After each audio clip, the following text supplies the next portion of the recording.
In question number 3, we are asked to reduce the given equations to normal form. So first we will see what is normal form, and then we will do how to reduce to normal form, and see what are they asking. Find the perpendicular distance from the origin. The perpendicular distance from the origin is given using the notation P, and the angle made by the perpendicular with the x-axis, that is only called as omega in the formula. Here we will do all the problems based on this diagram itself. This is the required line, and this is the perpendicular from the origin to the line. See, this line is making an angle omega with the x-axis, and P is the length of the perpendicular. It is a line, but we are measuring the length of the perpendicular line segment only from O to A. This is length of the line segment, so we should always get P as a positive number.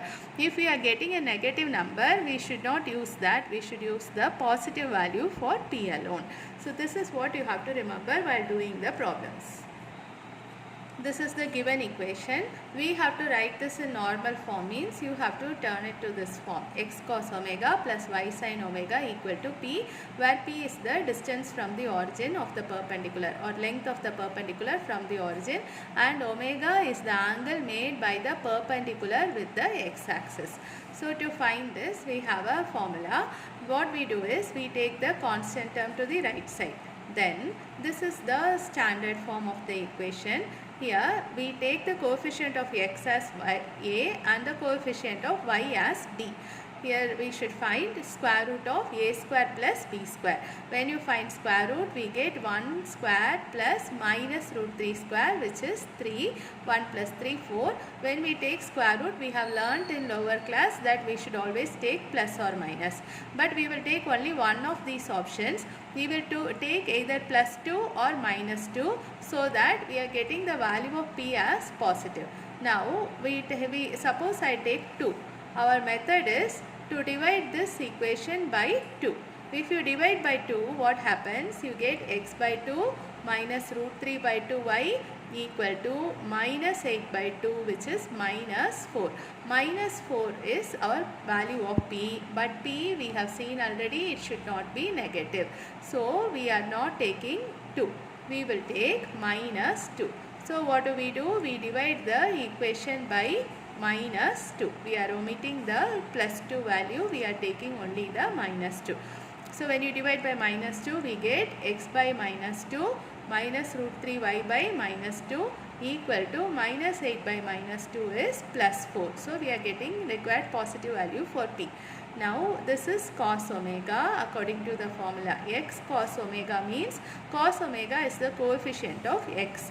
So cos omega is minus 1 by 2 plus y sin omega. So sin omega is the coefficient of y. Sin omega equal to root 3 by 2, and P is equal to 4. Now our only job left is to find the value of omega.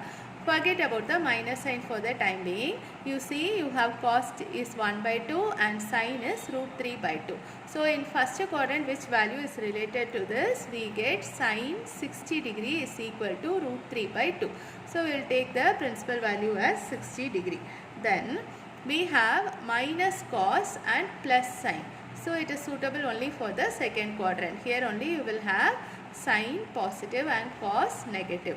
So our angle should be in this quadrant. When the angle is in the second quadrant, you will have 180 minus theta. 180 minus 60 degree. See, it is less than 180, no? So 180 minus 60 degree. 60 degree we got from this and this without the minus sign. So 180 minus 60 degree is 120. So angle made by the perpendicular with the x-axis is 120 degree. So what is our standard form? X cos 120 plus y sin 120 equal to P. 120 degree is our omega, and P is equal to 4.